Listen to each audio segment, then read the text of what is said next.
We'll go off script to start then, John. You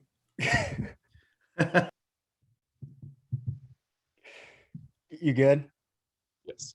All right, cool. John, if your season hadn't ended the way it had, do you think that you would have ultimately made the decision to come back to Tennessee? I think so. I think that I would now be considering other options. I think that that was really a big key factor that played into my decision making to come back to Tennessee. And I think that really it was God showing me that I had the opportunity and chance to do it one more time.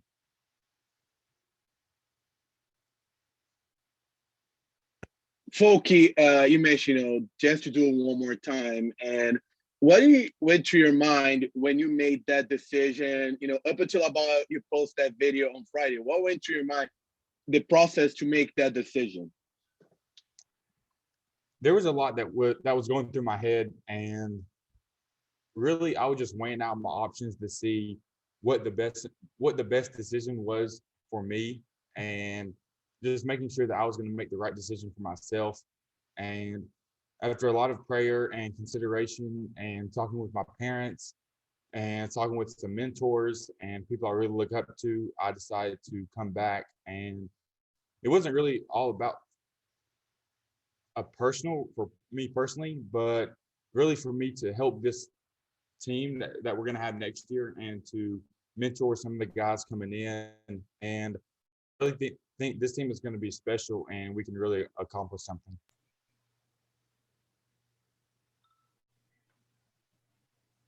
Go ahead, Rick Russo. Hey, John. Good morning. Following up a little bit on what you just said, number one, how instrumental was your family, especially your mom and dad, in making this decision? And as a veteran player, obviously you're going to give it all, your all as an athlete, but do you see yourself maybe too as a player coach out there coming up next season? My parents were so supportive in this decision, as they have been my whole life, and they were giving me some great guidance, some great tips and advice. But ultimately they did not want me to do this or do that. They just wanted me to do what I wanted to do, and they were going to support me either way. And I think that's what the best parents do. They let you make your own decision, especially at my age, and they were going to support me either way. They were going to love me either way. And so really credit to them for supporting me and helping me through all of that. And then I do see myself as a player coach, because I've played for Coach Barnes for a while now, and I think that I know what he's wanting and know kind of the system. And I think that it's great to have a voice out there that can help the guys. Let's go David Pascal, Rob Lewis, and Mike Wilson. John, a question and a quick follow, if I could. When you consider the tears that you showed on senior day, the injury that you sustained in the SEC tournament, and then not being able to play in the NCAA tournament, that's a two stretch that was a lot to inhale. How did you kind of decompress from all that, knowing that you still had this decision to make? You're right. That was a busy and jam-packed about 2 weeks. And so really after the season, once we got back, I went home for about a week and just kind of decompressed, like you said, and hung out with my family. I wasn't able to play basketball still. And so I was just hanging out with my family and chilling and spending time with them. And that's when I really had the opportunity to think about what I wanted my next steps to look like, and just what I wanted my future to look like as well. And as the quick follow, just kind of how are you doing now? If somebody asks, hey, John, let's play a pickup game after lunch, could you play? Of course, I would love to. We started spring practice, maybe this is our 4th week. And so I've been going for 4 weeks now, and I feel fine. Everything is great. And I'm so excited to get back here in the summer with my new teammates. Thank you. John, speaking of new teammates, you've got a lot of them all of a sudden. I mean, how much did the way that Coach Bart has been able to remake the roster, specifically get you a lot of help in the paint last week, impact your decision, or did it? Were you coming back no matter what, or did that kind of invigorate you when you saw that, you weren't going to have to deal with double teams every time down and get beat up like you did last year? I pretty much had my decision made before he started getting all those recruits. But when he was getting all those recruits, it really made me want to let you guys know and let this next team know that I was going to be on the team and I was going to do whatever I could do to help this team, and just how excited I was to play on this team. So I had my decision made up, but once we started getting all those recruits, it made me just so much more excited to let them know. Yeah, John, when did you make that final decision? And you talked about that week at home. What kind of, I guess, research or exploration did you do into potential other options other than returning to Tennessee? The decision came just the more I thought about it, the more I thought about the way I ended here at Tennessee. And I was talking to Bob Kessling last night, and I told him just my love for this university. And when I put on a Tennessee jersey for this community, for the city of Knoxville, I just didn't want to end it the way I did. And especially if I had the chance to do it again and finish on my terms, then I would love to do that. And I would love to go out how I want to go out. And so the more I thought about that, the more it got me excited to have the ability to return. And so during that week, I just talked with my parents and some mentors of mine and kind of entertained the fact that I potentially could come back. And after lots of talking and consideration, I decided to. Jimmy Himes and Jordan Kramer.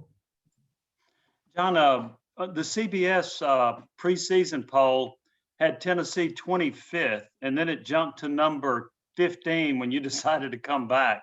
That's a pretty nice compliment, isn't it? I thought we should have been ranked number one.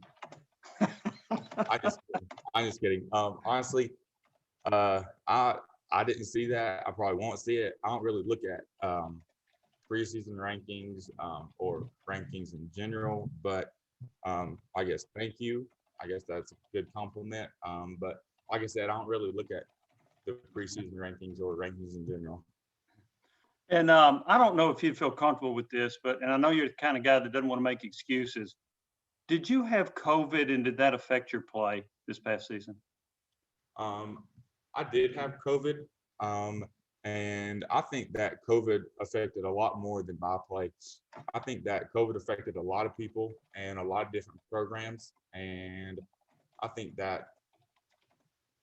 can go as far as having the fans in the arena affected a lot of different programs, a lot of different people, players. And I think, honestly, one of the things for me is I think you guys know how much of an energy player I am and how much I love the fans. And I really like playing off the fans and their energy. And with them not being there, every team in this country had to create their own energy. And so I think not only for me, but for every team out there, COVID affected them, whether they had it or not. Personally, their stamina, their conditioning, the energy, things like that. So I think COVID all around affected this whole program, and that's what makes me so excited for next year is for it to be somewhat of a more normal year and have.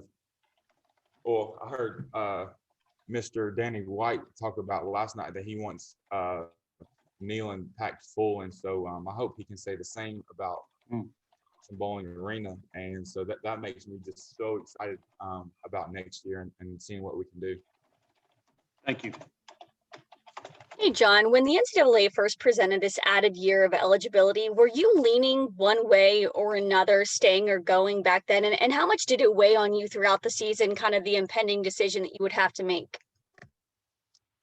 Right. Whenever this I guess, rule or eligibility rule came out about staying one more year and this year not counting, I was actually in quarantine and Coach Barnes called me and one of our assistants was like, "Are you coming back?" And I said, "No, like I've been here long enough.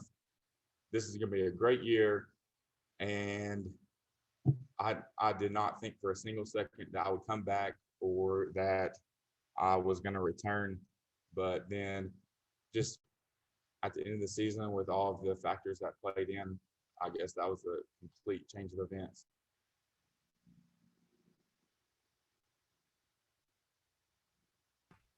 Luis Fernandez, and we'll take more questions. John, you mentioned the conversation you had with your family about this decision and also talking to a lot of mentors. Who were some of those mentors that you spoke with, and what was the feedback that you got from them during this process? Some of my mentors, really my biggest one other than my parents would be my AAU coach, and he's really like my second dad. And I played for him for 4 years, and now since I quit playing for him and I've been in Tennessee, our relationship has just grown over the years, and we've become closer. We go out to eat all the time. I'm going to his practices, he's coming to the games, things like that. And really, with everyone I talked to, they were about like my parents. They did not tell me a decision to make. They gave me the pros and cons of each decision. They supported me, whichever one I was going to pick, and they just wanted me to do what made me the happiest and what I wanted to do. Mike Wilson, Rob Lewis, and Gustavo. John, with next year's team, what are the attributes or changes, I guess, from last to next year that excite you most about the potential of that team? I think that, I don't know if this is really what you're looking for, but I think the biggest thing I'm excited for about this team is our team chemistry and team bonding opportunities. Just because I feel like last year, COVID really inhibited us for really hanging out as a team and creating our team chemistry and team bonding experiences. And because I think hanging out off the court and things such as team meals, movies, events, things like that help you just as much off the court about getting to know each other as it does on the court. And so that's something that makes me excited about this team. And I've talked to a lot of players coming in, and they're all in, and they're so excited to get here to work. And so I'm just excited for them to get here and for us to, I guess, come together as one team. Then a quick follow-up on that. Are you going to be required to live on campus for a 6th year? Excuse me? Are you going to be required to still live on campus despite it being your 6th year here at Tennessee?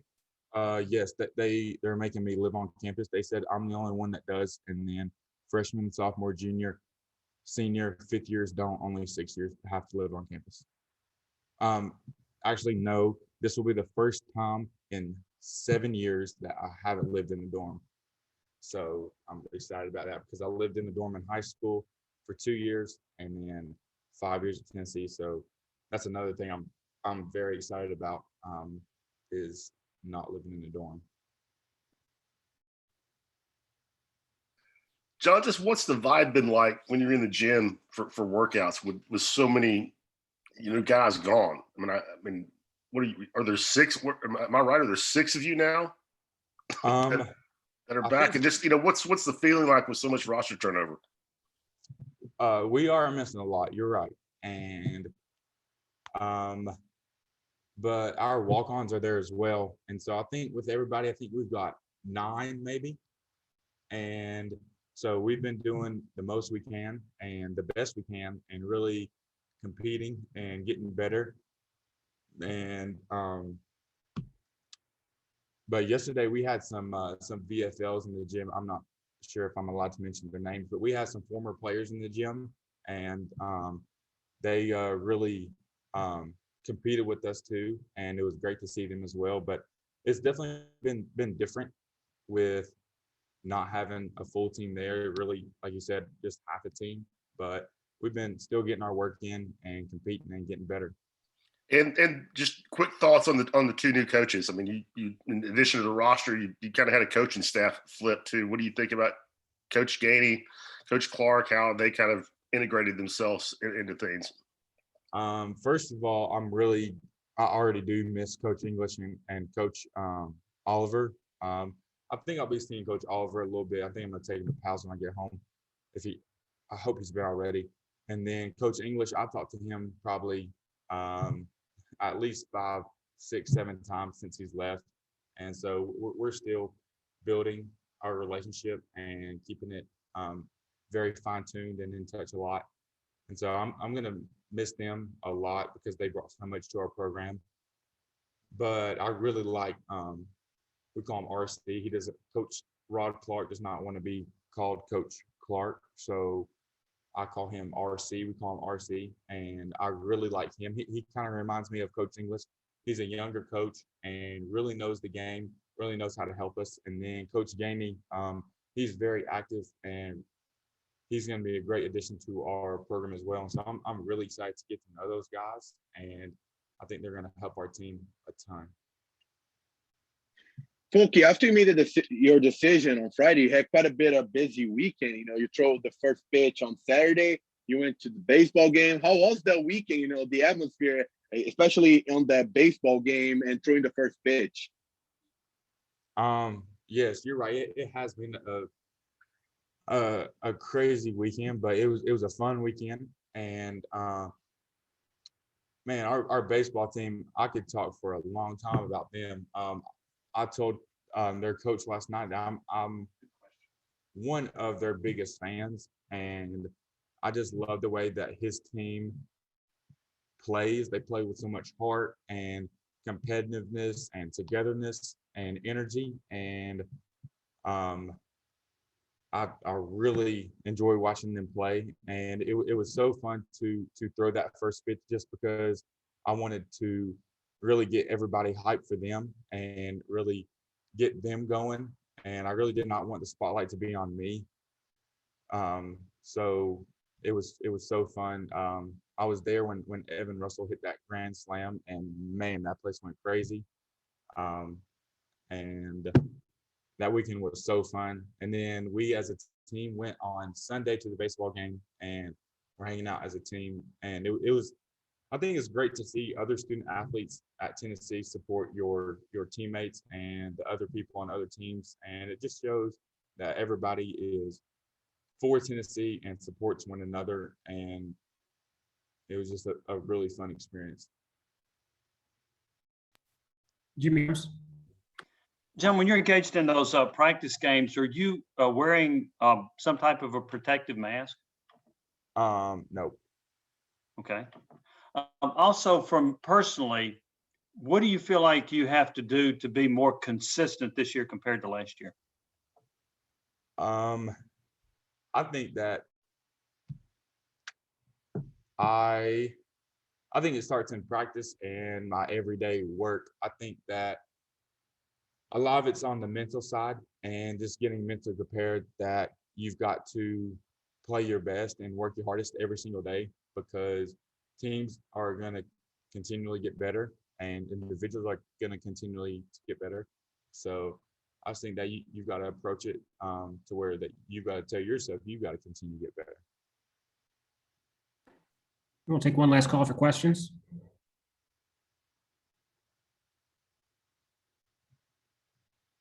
All right, John, appreciate it. Thank you, everybody.